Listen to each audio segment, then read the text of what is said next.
Hello and welcome back. So this video is for class 12 and today we'll start with a new chapter, that is chapter number 12, atoms. Now of course atoms, this concept is not new for you, right? We have learnt about atoms I think right from 7th class, 8th class, and we know that atom is the base part of matter, and we also know that atoms are made up of electrons, protons and neutrons, right? And of course many times you have drawn the structure of atoms also in your chemistry notes, right? So but now whatever knowledge we are having of atoms, that has come after a lot of experiments that were done by the scientists, right? For example, we take it very simply to understand that atom is having electrons, protons, neutrons, but each of these particles, they had to be discovered, right? Scientists had to perform experiments to understand actually what that atom is made up of. And then of course many models were given out about these atoms. So there was actually one model that was called as the plum pudding model, where it was assumed that the atom is like, you can consider it like a cake, correct? And the electrons, just like how we have the toppings in the cake, so the electrons are placed like the toppings in that atom, correct? And they are not moving, they are in one place, because totally we know that atom is neutral. But of course now we know that it is not a static model, right? We have the electrons revolving around the nucleus. But again, as I said, that is something that we found out after extensive experiments. So in this chapter, we are going to look at a few of these experiments to understand, to get to know how the structure of atoms came to be understood, right? So the first experiment we are going to talk about is called as the alpha particle scattering experiment, or simply it is called as the Geiger-Marsden experiment. Okay, so let us see. Okay, so first we will talk about the Geiger-Marsden experiment. This experiment was conducted after the suggestions by Ernst Rutherford that the atom is not a static, it is not static in nature. There must be some kind of nucleus, he said, which must be having all the positive charge with the negative charge around it, correct? So to understand that, Geiger-Marsden, these two scientists, they performed their alpha particle scattering experiment. So let us understand the setup first. So first we have a source of alpha particles. Now what are alpha particles? Basically radioactive materials, correct? When they disintegrate, they give out alpha particles, beta particles and gamma rays, correct? Of that, these alpha particles are basically helium ions, correct? Helium atoms. So that is the alpha particles. So to do this experiment, we have a source of this alpha particle. We take bismuth, that is a radioactive material that is giving out alpha particles. These alpha particles, then they are passed through these lead bricks, so that we get a collimated, we get a narrow beam of these particles. Then these are passed from a gold foil. Now we are not just taking any gold foil. That gold foil is beaten. Now we know that metals are malleable, correct? We can draw them into thin sheets. So this gold foil is beaten so much that it becomes very, very thin, correct? It is given a thickness of 2.1 into 10 to the power minus 7 meters. So very, very small, correct? Why we are doing it? So that in one line we will have at least maybe 1 or 2 atoms, correct? So a very thin gold foil is taken, from which these alpha particles are made to fall on that gold foil. And here we have a plate that is going to sense these alpha particles. We have a zinc sulfide sheet. What will happen is, if the alpha particle hits that plate, okay, we are going to see a spot will be seen. That will help us to understand that particle has reached. Now, so when this experiment was conducted, this is what was observed. Now in the exam, when this question is asked, mostly they will ask you what were the conclusions that were drawn by the alpha particle scattering experiment. Maybe they might be asking you to make a diagram. Okay, so even that needs to be understood, the setup and the diagram. Okay, and then as I said, most important, what are the observations and conclusions. So now let us see what are the observations. So when these alpha particles are passing from the gold foil, we notice that more than 99% of particles, they pass without any deviation. Okay, that is first observation. That is, most of the particles, they are going without any deviation at all. This means that although we are having positively charged nucleus in our the gold foil, correct, in the atoms, these alpha particles which are also positively charged, they are passing by without deviation. This is giving the conclusion that most of the atom is having empty space. That is the first conclusion. Okay, it proves that in the atom, and which is actually that is the reality. In the atom, most of the atom consists of empty space. That is why more than 99% particles can pass without deviation. That is first thing. Then we notice that very few particles, that is 0.14%. 0.14% particles, they pass by with an angle of more than 1 degree. Means what we notice, most of them they are just passing by without deviation. Very few of them, they are going to get deflected like this. Okay, just 1.14%. The small number of particles get deflected. Okay, now why they are getting deflected? As we said, alpha particles are positively charged. Nucleus is also positively charged. So when positively charged alpha particle comes close to the nucleus, what will happen is it is going to experience the Coulombic repulsion. Okay, positive charge will repel. Because of that repulsion, these some particles they get deviated. Correct, but very few particles, 0.14% will go for more than 1 degree. Correct. Then even a smaller number will get deviated by 90 degrees. Correct. A very few number of particles we see, they are having a deflection of 90 degrees. Right. It's a tiny number. 1 in 8,000 particles, they will get deflected by 90 degree.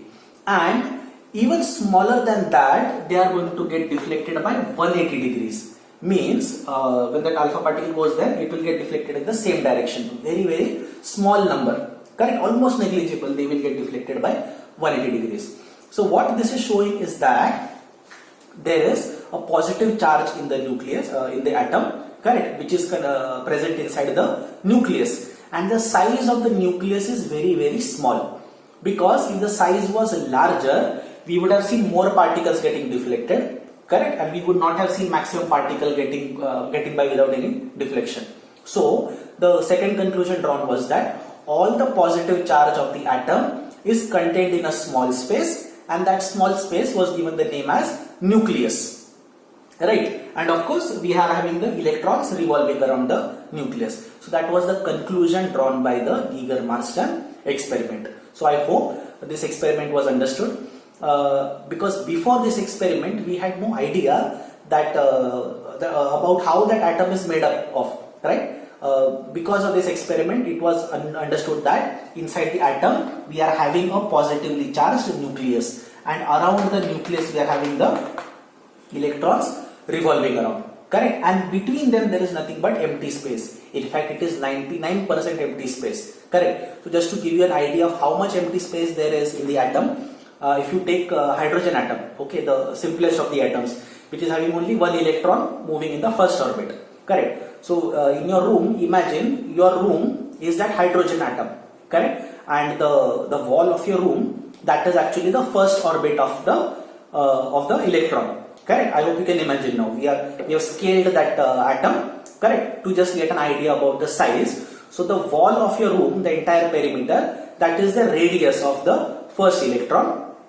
So the nucleus, size of the nucleus will actually be, it will be, if you are having a pen in your hand, the nib of your pen, that much will be the size of the nucleus, correct. So you can imagine small nucleus and entire thing is nothing but empty space where electron is far away at the wall, correct. That is how atoms are made up of, correct. Of course, to imagine it is very strange, but that is how our universe works. Okay, so from this experiment we understood that the atom mostly is empty space. Positive charge is present in a very small space, that was called as the nucleus. So Rutherford is also sometimes called as he is credited with discovery of nucleus. We say that it was Rutherford who discovered the nucleus, and then we have electrons which are revolving around. Of course, because electrons are very small in size, they have very small mass, so the alpha particles are not they are not affected by it. Okay, that is something to remember when this experiment is getting done. Only the nucleus that causes a deflection of the alpha particles. So this was alpha particle scattering experiment. Okay, so I hope that was understood. Next, we are going to find a relationship between the radius of the radius of the electron and its velocity. Okay, so now we have understood that the electrons revolve around the positively charged nucleus. Correct? The experiments that were done by Rutherford, they helped us to understand that. Now we want to find out, as I said, relationship between velocity of the electron and its radius. Correct. So what we have to understand from this, the electron, it revolves around the nucleus, just like how our planets are revolving around the sun. This was thought by Rutherford. Okay, this is what Rutherford imagined, that just like the planetary system, we are having the electrons revolving around the nucleus. Of course, even that has changed, but of course we'll talk about that later. Now let us see what was given by Rutherford. So according to him, because they are revolving around the nucleus in a circular orbit, he said that they are moving around because of the centripetal attraction. The nucleus is positively charged, electron is negatively charged, so there will be a centripetal attraction, and basically this centripetal force, that is actually causing the electron to move. Correct? So we can say that the electrostatic force is actually equal to the centripetal force, right? So here we start with the derivation. The electrostatic force between electron and nucleus, Fe, will be equal to centripetal force required for the electron to move in the orbit. Correct? Now how much is the electrostatic force? Electrostatic force will be 1 upon 4 pi epsilon naught Q1 into Q2. Correct? Electron is having charge E, proton is also having charge E. Of course, I forgot to mention this, we are taking for hydrogen atom. Correct? The simplest case, where we have 1 electron, 1 proton. So E into E, that will be E square upon the distance between them, we are taking as R, that is the radius of the first orbit. So we get R square.